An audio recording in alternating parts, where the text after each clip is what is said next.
Welcome to the Predictable Revenue Podcast, where frontline sales leaders teach you how to build and scale an outbound sales team. Welcome back to the Predictable Revenue Podcast. I'm your host, Collin Stewart. Today, I'm joined by Renee Safrata. She and I have known each other for quite a while now, going back to the Launch Academy days. She's actually given me coaching years and years and years ago. Today, we're talking about coaching, but from a different element, a different angle of attack. Today, we're actually talking about managing up as an individual contributor on a remote team. With that said, Renee, welcome to the show. Thanks, Collin. Great to be on the show. It's great to have you. It was really great reconnecting when we're part of the same community here in Vancouver, knew each other through Launch Academy. And today, we're in the middle of COVID and we pushed our whole team remote. We're probably going to stay remote. And I thought it'd be a really interesting conversation to talk about managing up from an individual contributor's perspective. I'm curious why this topic or why this conversation today? Yeah, definitely this conversation today because everybody has been pushed out like your team with COVID-19 and people are struggling. Managers are looking for icebreakers. They need more than icebreakers. And employees are on their own island. Some are doing well, some are struggling. So I think that this is a really important topic because if we actually put the emphasis onto the individual contributor and what can they do, they will in turn help their managers. And that's really a good thing for everybody. It's good for individual contributors to figure out what they have courage to do and what they're good at. It's good for managers to understand what their team members need more of. And it's really good for companies to understand who are the gems in the organization and who's willing to step up and stand out.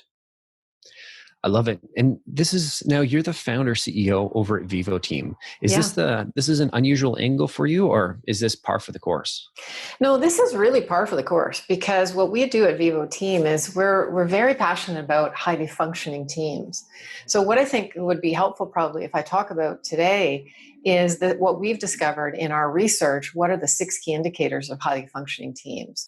Because if individual contributors take on the notion that if they in their team bring those forward, the team will start doing better and better and better. So at Vivo Team, what we do is we provide behavioral analytics around the functioning and productivity around high functioning teams. We also help leaders and managers be their best and do their best. We do it all with behavioral science. And then we also provide online training solutions. So Collin, when you were mentioning your team is maybe thinking not going back to the office, our team has been spread across Canada for just under 10 years now. So for us, there was no impact in going, with COVID-19. But what we really recognized is what we do well and how a lot of people, when they went online, it's bumpy. It's quite bumpy. So we can help with that, right? That's really cool. I'm curious about, because I know you cover like teams in general, but zooming in on the topic today, if I'm listening, I'm going, should I listen to this episode? Why should we be thinking about managing up in the first place? I thought managing is your manager's job, your boss's job. Right. Yeah, that's old thinking. So that's no longer the way it is. Teams now are, and this was before COVID, remote teams are what we call distributed teams. We can have sales teams in multiple locations and multiple regions, and they are working for one cause, getting that revenue into the organization. But distributed team could be in multiple locations. They could also be on the first floor of one company and one building and the third floor of one building. That is a distributed and a remote team. Now we have all the benefit of using our good work as individual contributors to up-lead to our manager, to show the manager what we need more of. That pushes the level of accountability, self-responsibility, and at the end of the day, business results. So it's really important, I think, for your listeners to think about how they contribute to their team and what more they can do so that the team will move forward. Because the truth is, if the team is moving forward, there's more in it for me personally in my career and personally and professionally, essentially. Very cool. It's sort of that the concept of extreme ownership. It's Yeah. not just about your boss being the only one accountable. It's like, if you are, whether you're an individual contributor or the boss, is understanding that everything that's under your control is something that you own. Yeah. And in that includes the relationship with the manager and how you communicate with them. Yeah. At Vivo Team, we really work on the premise that everybody is a leader today. Everybody leads either some project, or they have to lead. They either have to cross lead to their coworkers on projects, they have to up lead to their manager, or if they're managers, they're down leading. So leadership has a very different look these days in functioning teams and functioning companies. Mm-hmm.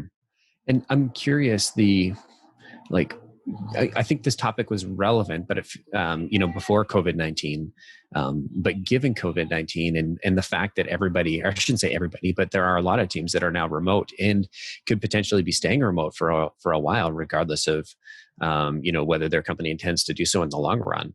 I'm curious, how does managing up differ in a remote context versus in the office, or what's different in the context there? Well, I think the whole context of remote teams is that people have to communicate more frequently than they do maybe in the office. In the office, I could bump into you in the hallway, we could give each other a glance, and that's somewhat of a communication. But that's not the way it is when we're all sitting in our home offices. So work is not being done off the side of the desk as easily. So we really have to make sure that we're plugging in, we're connecting, and we're communicating. And there's a big difference between connecting and communicating. Communicating on sales teams, what I'm seeing actually after COVID-19 hit, is that sales teams are really great at reporting. Really great. Hey, this is what I'm working on. These are my priorities. This is what I'm going after. And this is what I did by the end of the week.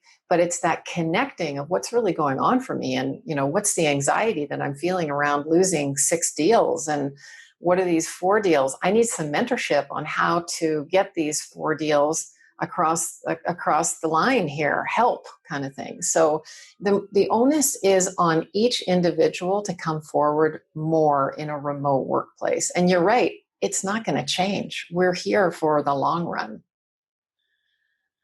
Yeah, that's a good point. I'm just out of curiosity, could you hear any children screaming over the No last couple children seconds? screaming. And children Okay. screaming are good noises to have in the background anyway, Colin. We definitely got a few on the other side, and I can hear it, but I'm hoping I got a dynamic mic here, which means it's hopefully just picking up what's coming here. I can't help myself from watching the audio levels, so I apologize for the brief interlude there.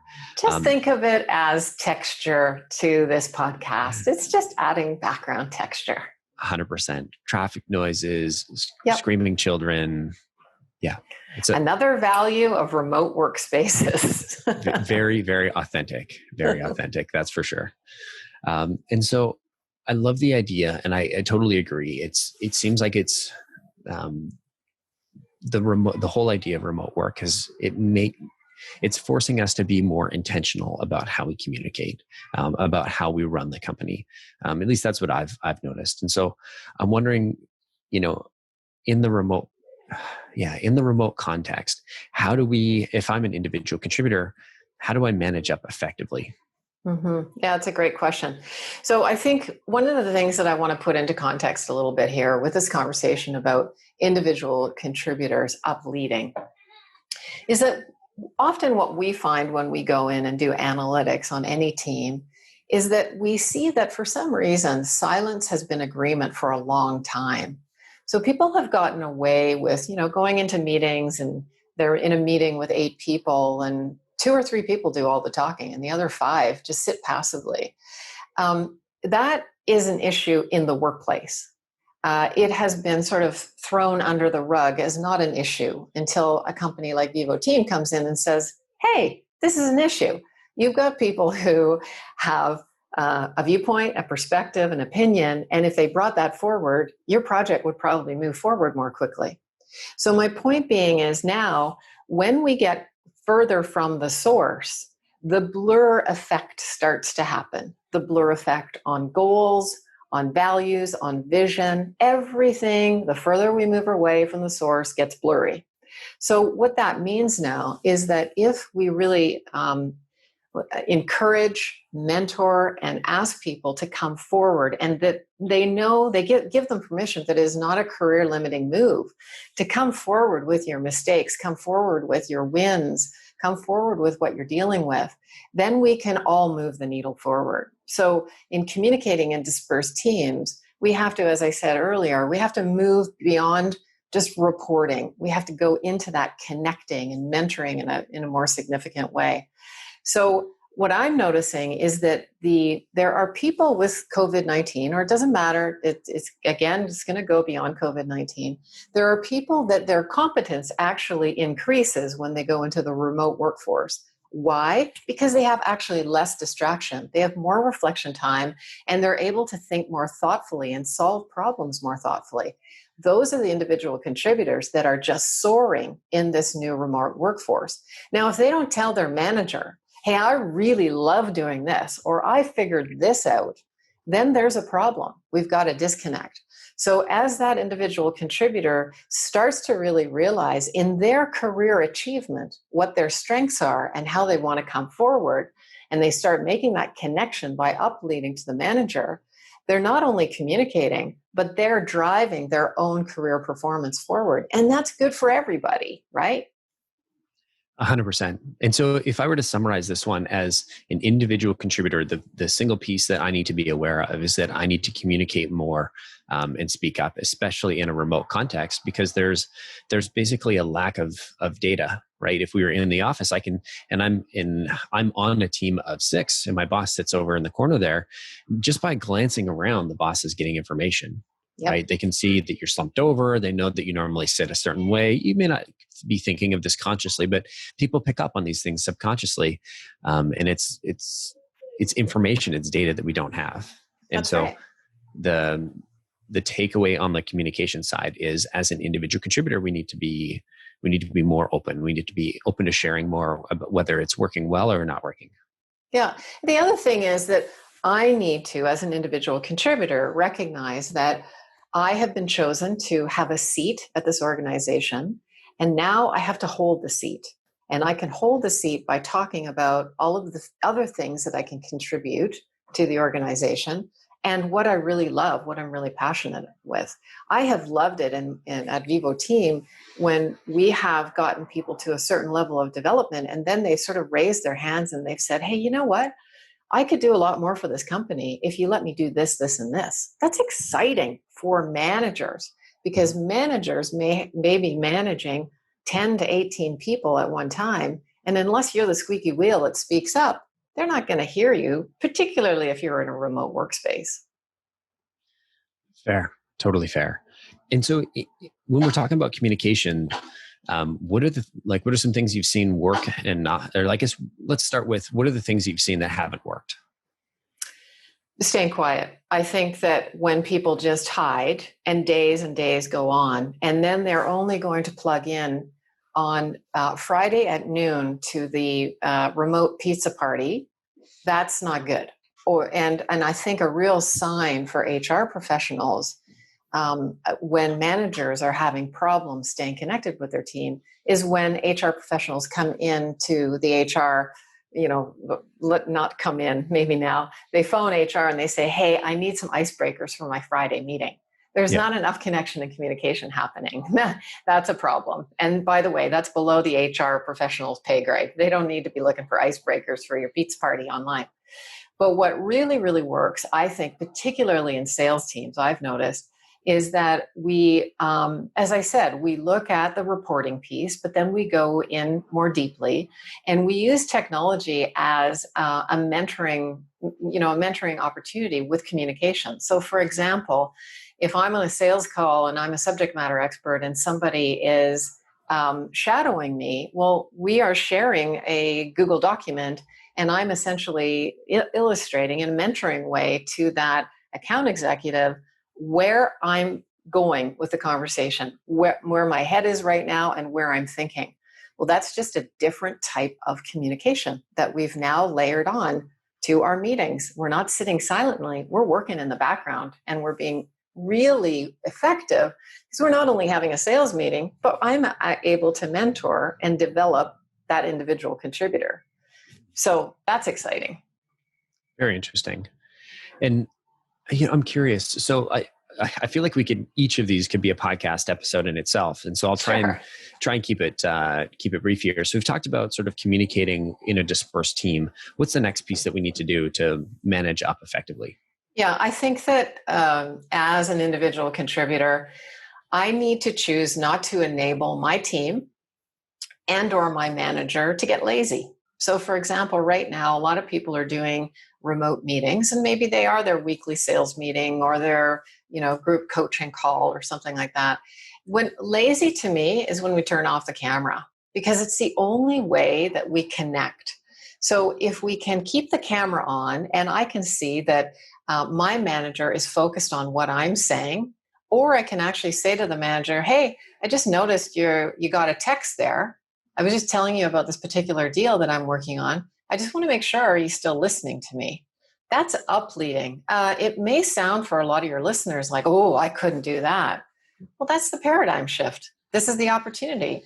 Can you actually have a really direct structure in place and not enable the structure to fall off? Once you enable the structure to fall off, meaning we're going to meet remotely on camera, and then all of a sudden, week after week after week, more cameras go down, then we've got a problem.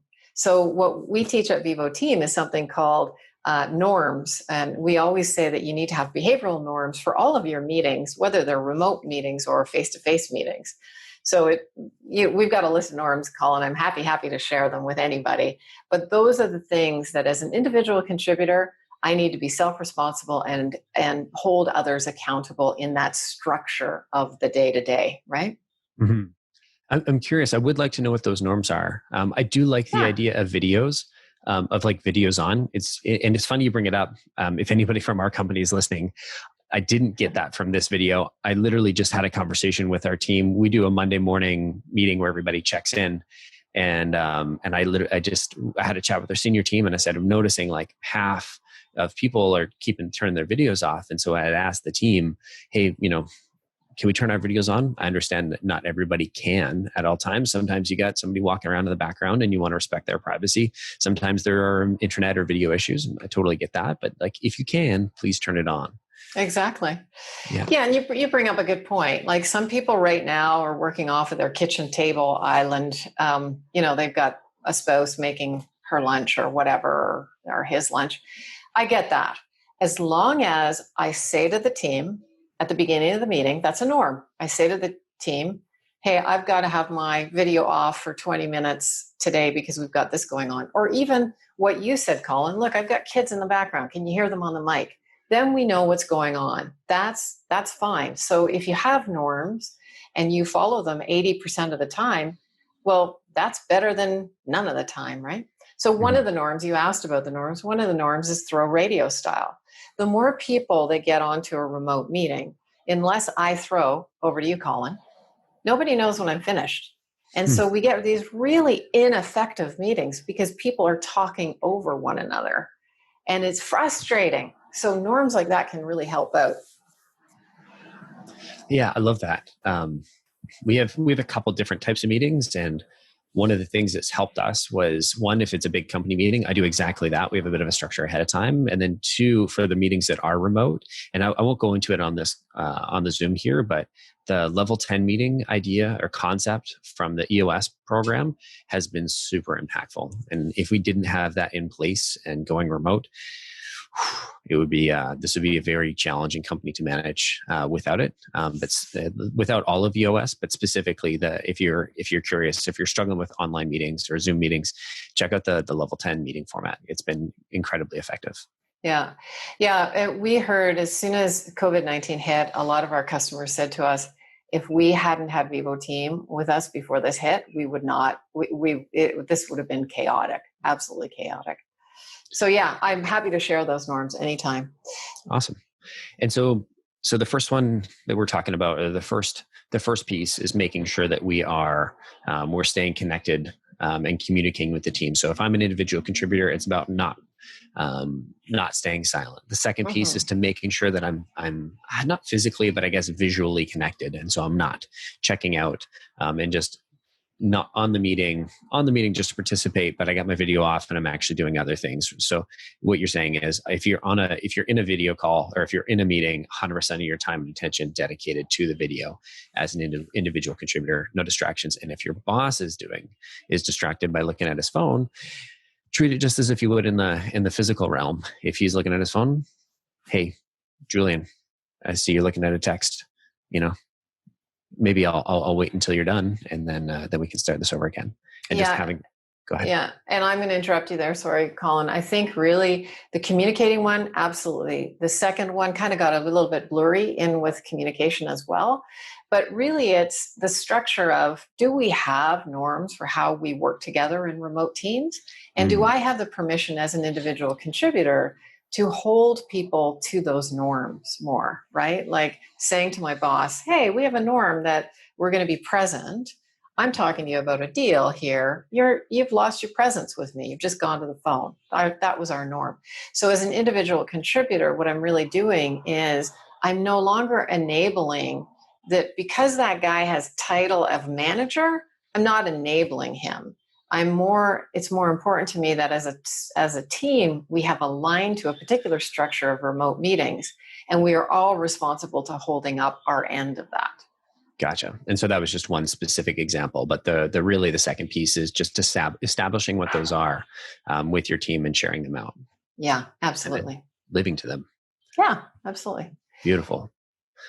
So we've worked on our communication in terms of as an individual contributor. We're working on establishing and following norms. What's the third piece? Yeah, I think the other thing is really making sure that we are staying cohesive as a team. So again, I'm going to say that what we do at Vivo Team is we often look at what kind of a team are you? Are you a football team? Are you a relay team? And often when we work with sales teams, people are sort of like, yeah, well, I'm an individual contributor with individual sales, but I don't really connect with Susie. She's her own individual contributor.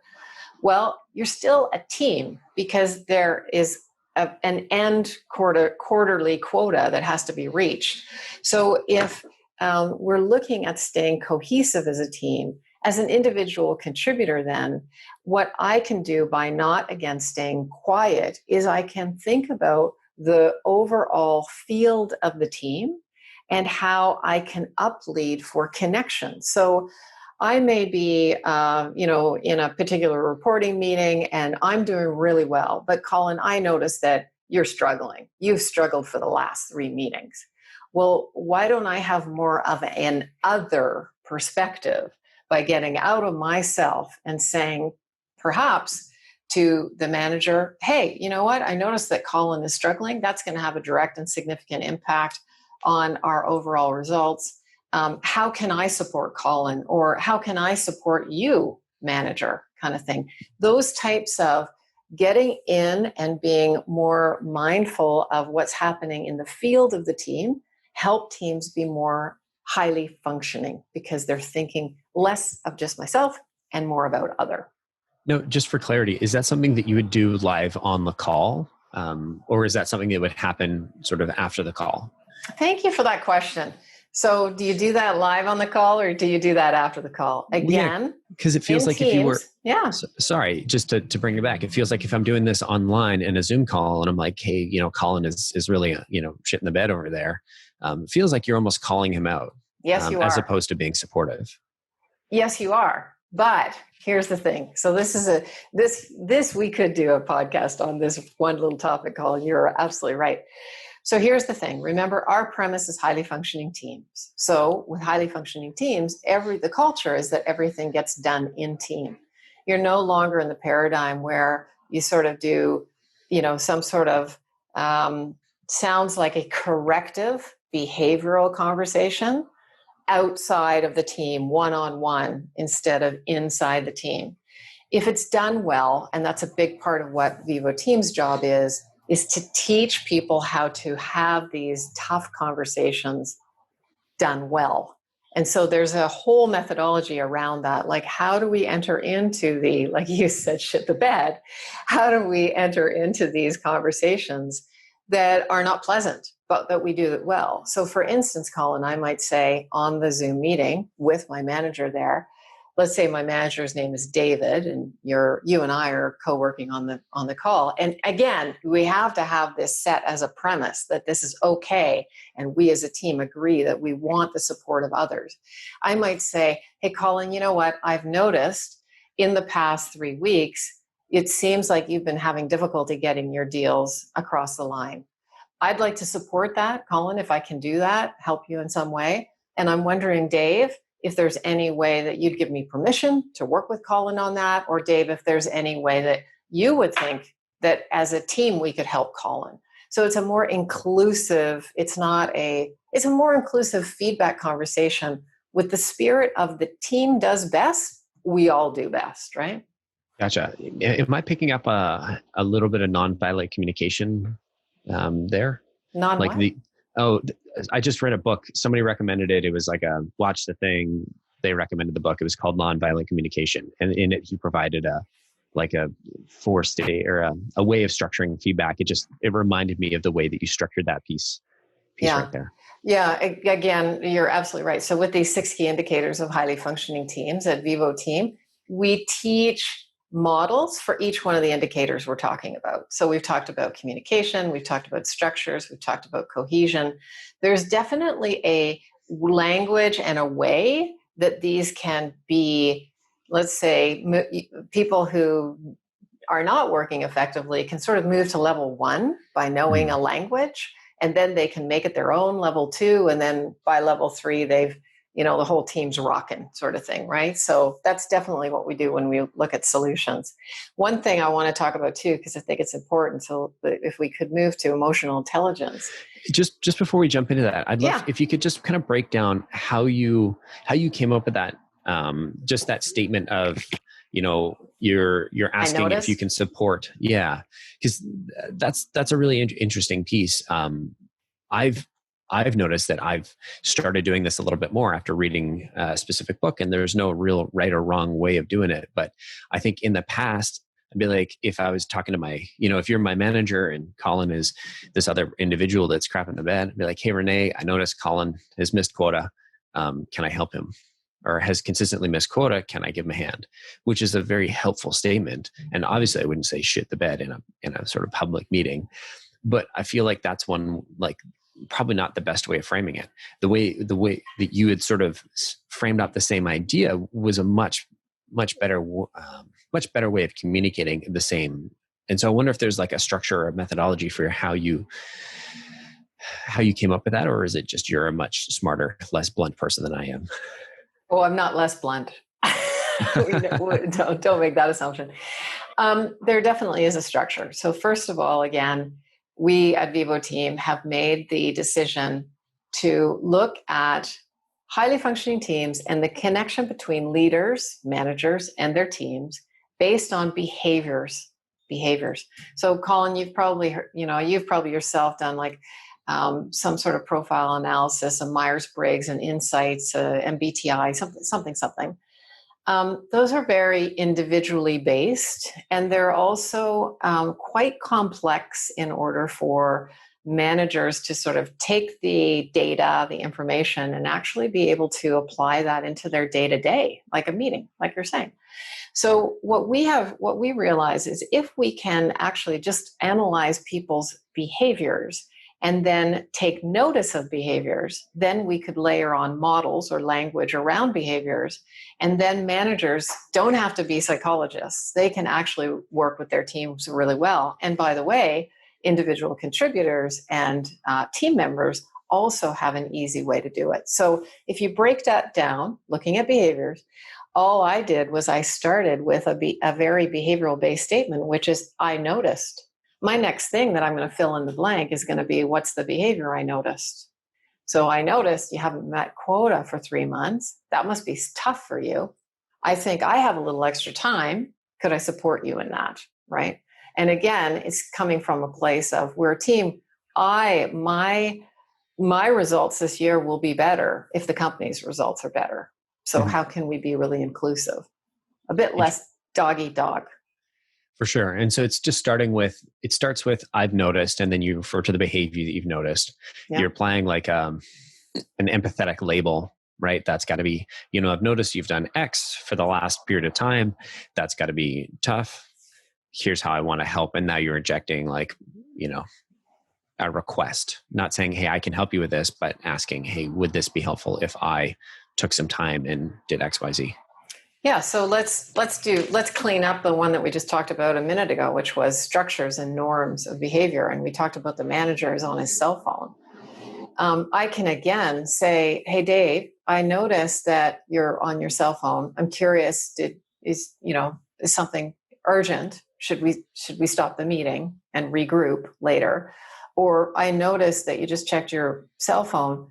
I'm recognizing that I prepared to make this presentation today, and I really need 100% of your presence, So you can see how it starts to have application when, again, I am just noticing Dave's behavior of being on his phone.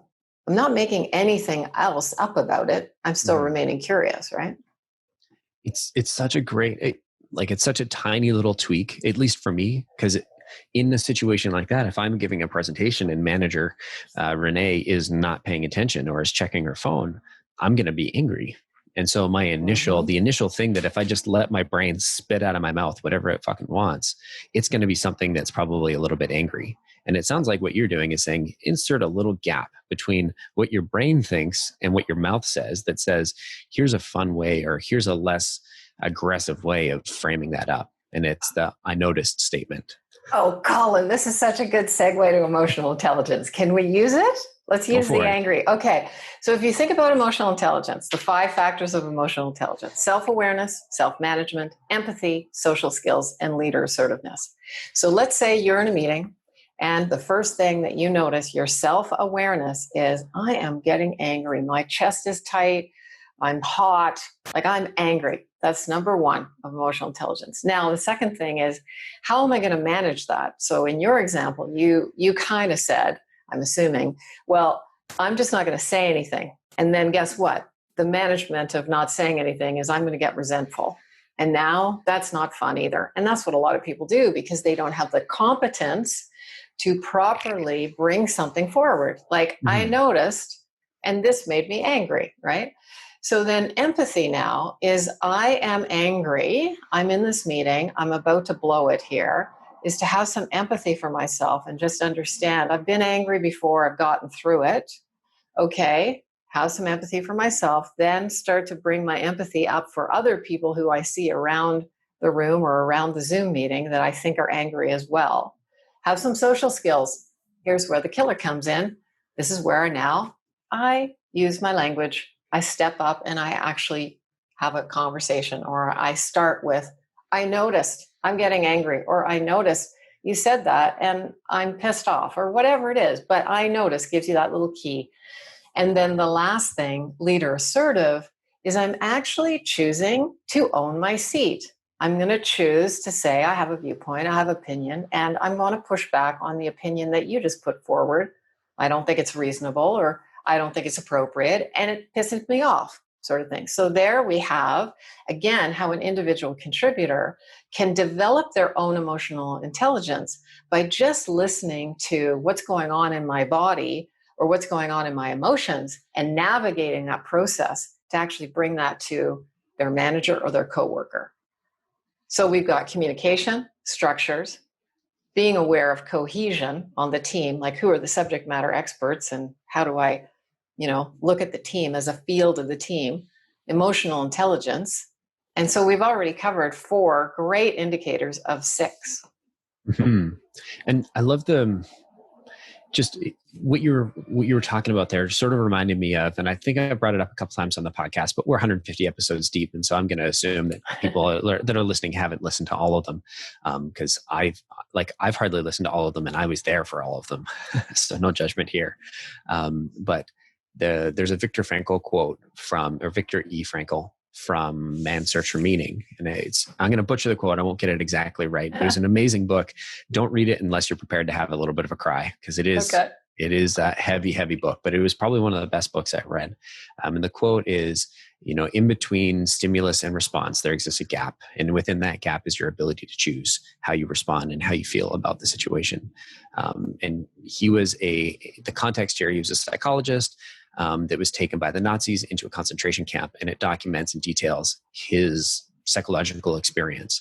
And it's not one of those, it's not getting into the nitty gritty of the concentration camp. It's more looking at the prisoners from a therapist's or a psychologist's point of view, talking about mindset and all of that. It was really interesting that way, obviously talking about something that was devastating part of the history, but the fact that he was able to come away from that with some insights is truly impressive. So shout out to that book. But coming back, it sounds like what you're saying is we need to have the sort of gap in between stimulus response if we want to react in an emotionally intelligent way. Mm-hmm. Yeah, and I think that now is a really great time as well, with the stress of COVID-19, for people to be considering how their emotional intelligence can serve them really well. And whether that's during COVID-19 or whether that's working on a remote team later, this idea of actually listening to my emotions. Let's say I did a webcast or webinar last week. People were talking about their anxiety rising, their migraines rising, the strain on their eyes, they're fatigued at the end of the day. All of these are really, really great signals and really great fodder for developing my emotional intelligence and being a stronger individual contributor to that team at the end of the day, because I'm actually aware of it, not just ignoring it. And again, I would say, because there may be some people listening that are like, yeah, Jesus, I am experiencing a lot more headaches right now during COVID-19. Well, again, use your social skills, reach out to your coworkers, reach out to your managers, and just have that conversation.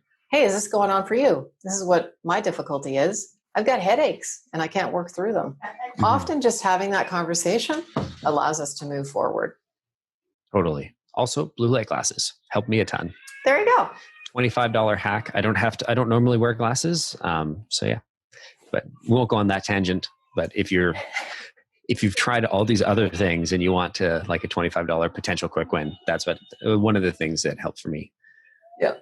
Yeah. Because I think the whole theme here is that in a remote context, as an individual contributor, we have fewer touch points with our manager, with our team. And so we have to make the most out of them.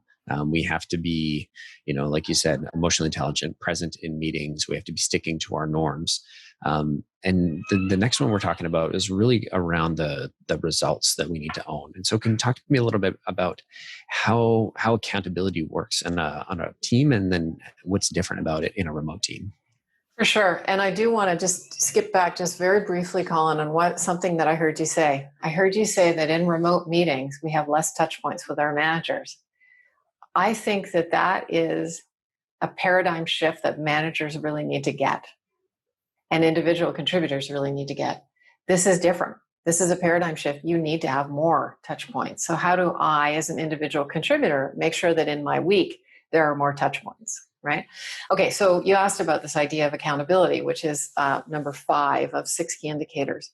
So again, I think the big thing here is really identifying, when I'm working remotely, what is my personal responsibility to being productive and being effective. So for me, I know that I have to do things to keep my stress low and to make sure that I'm on during the day. And I'm on a lot of the day. So I work out in the morning and I make sure that I go out and I take a walk in the middle of the day, that I get away from my computer. I'm the type of person that I could sit and stare at my computer for just hours and hours and hours, because I go down these rabbit holes and it's not productive. It's working on stuff for stuff's sake. So First thing, personally responsible to my structure of how I can be effective. And then what I need to do is I need to tap into the rest of the team and be accountable to the team. So right now in a remote workplace, because a lot of people haven't got their setup properly done, or it just happened too quickly, we've talked a lot about employees who They are in a remote workforce and they've got their kids at home and they're trying to homeschool and they've got 3 kids and the cleaning lady is not coming in anymore and all of these things. Well, I can set up with my spouse the personal structure. And what I'm hearing is that a lot of people are working in the evenings when the kids are going to bed and they're splitting the day of daycare kind of thing. Well, great. Okay, you set that up personally. Now be accountable to the team and uplead to the manager and say, look, this is what my family has figured out is working. So can we possibly set our reporting meetings for Wednesday in the morning instead of Wednesday in the afternoon? Again, focus on accountability of how I am going to be most productive. And I'm going to get those deals done because I have the time and the headspace to work on them, right? Mm-hmm. Yeah, it's one of the most interesting things that I've seen since we've gone remote as a company. Also, my wife and I working in the same room in a remote context. Overnight, we were working an extra, whatever our commute was, right? Like I can't remember the name of the principal, but the work has expanded to fit the time that we have available. Yeah. And so whereas before my wife would leave at 7:30 and she'd be back here by 5 to 5:30. Now at 7:30, we're both here in front of our computers. And we're on those computers until 5:30 when the nanny goes home and we've got to jump back in with the kids. And I think it's so easy not to notice. But you've just added a couple hours to your day right there. And like, we're fortunate enough to have a nanny. I can't imagine what people that don't have that sort of childcare going through. I've, friends or neighbors just down the hall are experiencing similar challenges. But to come back to like what I've seen across the team is that their time is just expanding and they're not taking care of themselves. And they're thinking that, well, if I don't do all this time, like if I don't do all this and we're remote, so-and-so isn't going to think that I'm contributing, that I'm not, being a team player, or I'm not doing the work. And so there's all these people at Predictable Revenue that I think are, and I can't say I don't have the exact stats, but I worry that it's more, that it's too many people that have just all of a sudden added an extra 2 hours to their day every day. And yeah, I think, go ahead. And what I would say to that, Collin, is again, that goes back to norms. We just haven't taken the pause point to set, what does remote working, stay at home norms look like right now, like for us, and review in 30 days and review in 60 days, because it's changing and it will forever change with remote working. I was thinking it's not the new normal, it's the next normal. Like the next normal is going to change in 60 days. It's going to be the next normal, right? Yeah. So if we actually have a pause point, it can just be a half an hour meeting. And again, it can be a Zoom meeting and you can get some Post-it notes on Zoom or a whiteboard and sort of say, this is what remote working looks like for me, and then create 3 top priorities. Well, you've got some norms and that now you can review in 30 days. I think if you choose not to do that, then people are just, again, it's the blur effect and people are doing their best, but they might not be doing the right best thing. So again, efficient teams, they connect. Gotcha. I like the accountability piece because I think there's a couple sides to it. There's the personally accountable to, the norms. There's having the norms in the first place. But I think there's also the accountability to the metrics, the things that if I'm an individual contributor, I have these numbers and I know that I'm accountable to those numbers. And I think if you read about, the results only workplace or anything like that, one of our core values as a company is we pay you for what you accomplish, not for the time that you sit in your seats. And I think it's a matter of holding ourselves accountable, to living that. Yeah. And so if you sit in your seat from 2 till 3, are you more valuable than sitting in your seat from 4 till 5? That's a question I always have. Yeah. It depends. Maybe you as a parent from 4 till 5 is a harder time for you to sit in your seat right now. 9 till 10 works better. So we've got to have those conversations. Totally. And holding yourself accountable to understanding when you work best, and that, it's okay to just work the hours that you're most productive. Yeah. It's still hard for me. As I grew up in sales, I'm so used to having a quota and having these, very specific actions I need to do every day if I want to hit that quota. That to me, going out in the afternoon and going for a run, that's a hard thing to do. I know it's the right thing because it lets me reset. There's a certain time in my afternoon where I'm not super productive. And if I can be, if I can get exercise in that window and come back, I'm actually much more effective than had I just sat here and ground away at my computer. And so it's actually the best thing for me to do. But again, it's hard because I feel time bound by this. Oh, I've got to be, at my computer between business hours. Yeah, I get that. It's hard. It's hard for me. It's hard for a lot of people. It's a behavioral change. And I think that for all of us, again, especially right now, we have to navigate that short-term versus long-term conversations. And we have to navigate, am I most effective on a Tuesday, or actually am I going to be most effective this week overall? When I look backwards in the rearview mirror on Friday, really, did I get what I needed to get done? And it's a tough one. Like, people have to navigate it.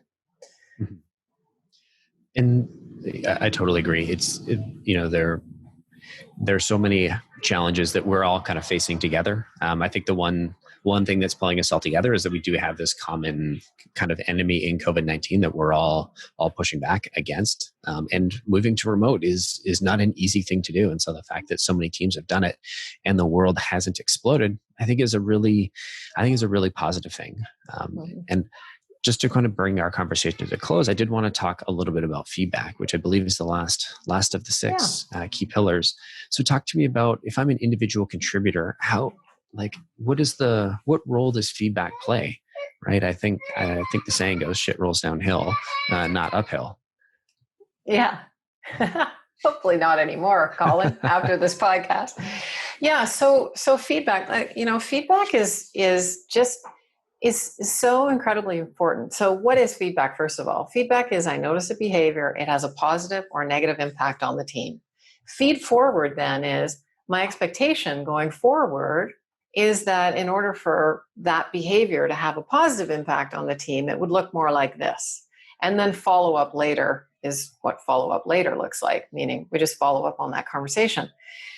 So imagine, as an individual contributor, what I've noticed my team has said to me is, you know what, Renee, they've given me the feedback. I need to know what the big picture of Vivo Team is on a weekly basis. Like, just tell me what you're learning from your customer conversations. That's great. That's feedback. So they were sort of noticing that it had an impact on their anxiety, their job security, that maybe they were on the outskirts of those conversations.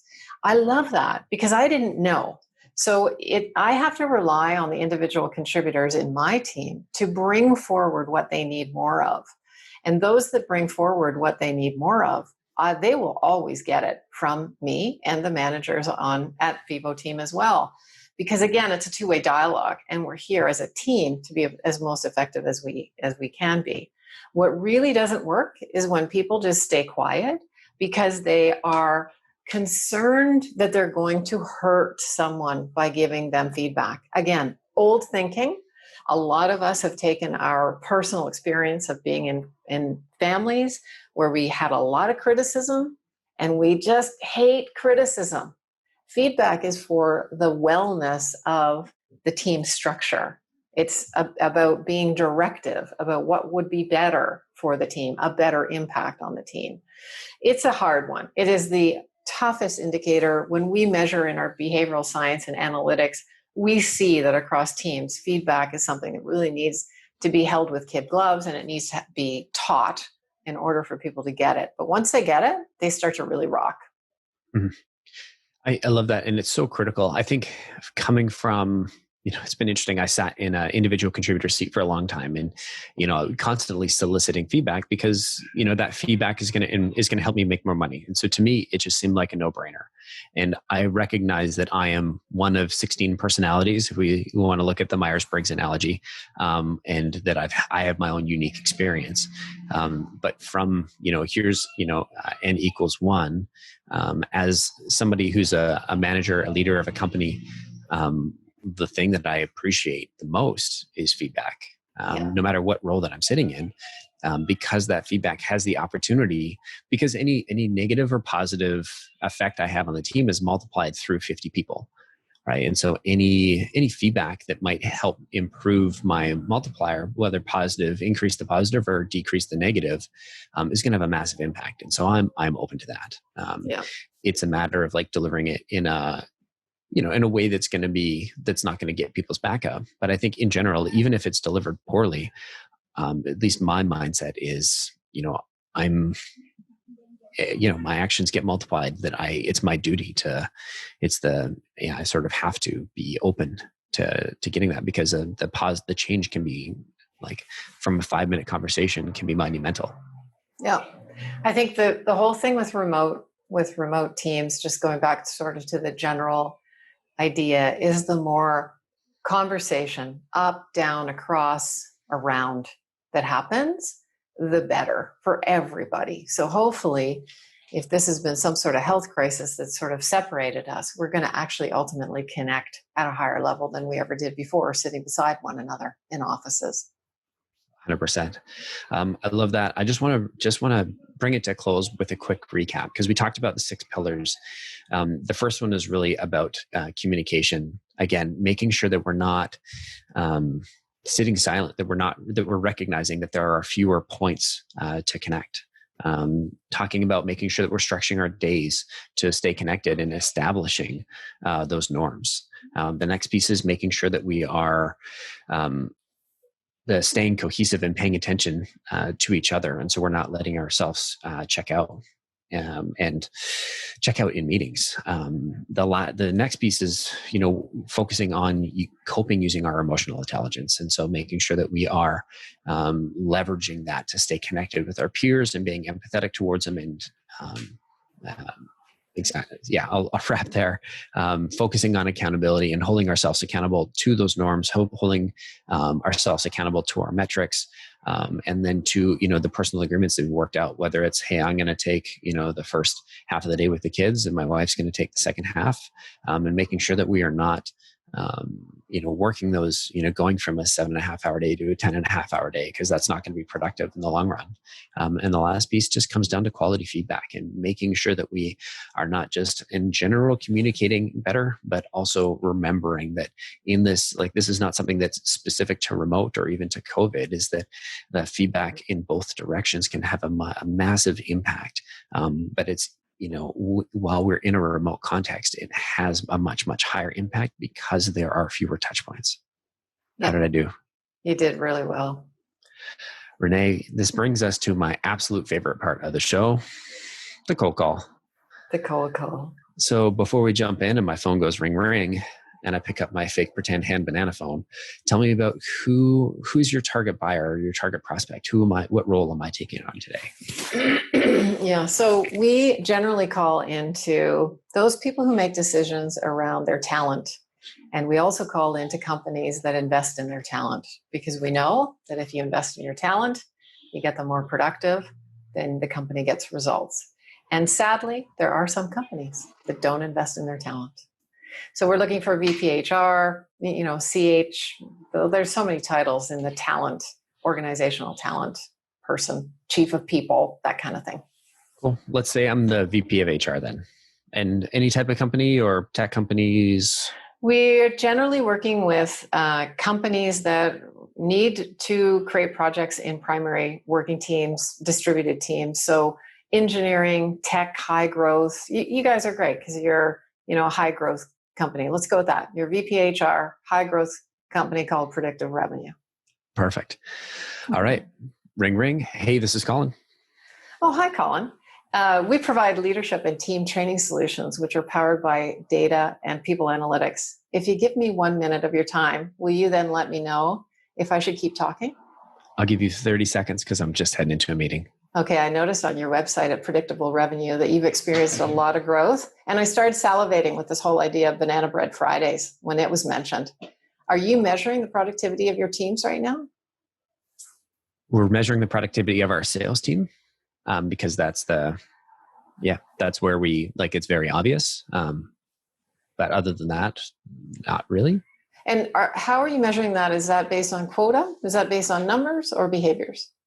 I would say each member of the sales team has their, if they are on a meeting producing, they have their meeting producing metrics that they're like their production number of meetings they're supposed to book. If they're a closer, they're in the number of closed deals every month. And then we look at, as a sales team, we kind of look at where their pipelines are. Interesting. Would you be interested if I could show you that a sales team we recently worked with reclaimed $42,000 in just 6 weeks of learning the 6 key indicators of highly functioning teams? I think I'd be stupid to say no to that. That's awesome. Let's book a meeting for next Thursday at 2. Awesome. Thanks so much for coming on the show, Renee. I love this. I appreciate that you don't cold call very often, and that was awesome. Thanks, Collin. It's because I'm listening to your podcast when I'm walking during COVID-19. I listen to you guys every day. Oh, awesome. Thank you so much for coming on the show. If people want to get in touch or they want to learn more about the things that we talked about today, what's the best way? Yeah, give me a call. You can go to our website, vivoteam.com. You can send us an email at hello@vivoteam.com, or you can also find me on LinkedIn.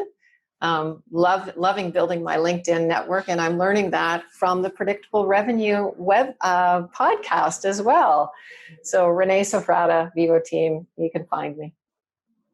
Beautiful. And I think you mentioned earlier that you had a little mini course on the subject matter that we talked about today. Yeah, absolutely. So in response to COVID-19, what we designed is on those 6 key indicators, we have designed products. They're short, little 30-minute sessions so that your full team can understand those 6 key indicators. We're doing it both for web managers and both for team members, just so that people can really connect around those indicators, know what they are, and put them into play. And those are obviously, we do those in bigger programs when we're in a different situation. But right now, I think it's a really good COVID response. So we can share that out with everybody as well. It's called Connect 2020 for Teams. Cool. I'll throw a link in the show notes if people are curious. Renee, thank you so much for joining us today. Thanks, Collin. And the kids were a lovely texture in the background, by the way. I want you to know that. Don't edit Thanks that so out. much. Okay, I talk won't. soon. I won't. All right. Bye. Thanks, everybody. See you all next week.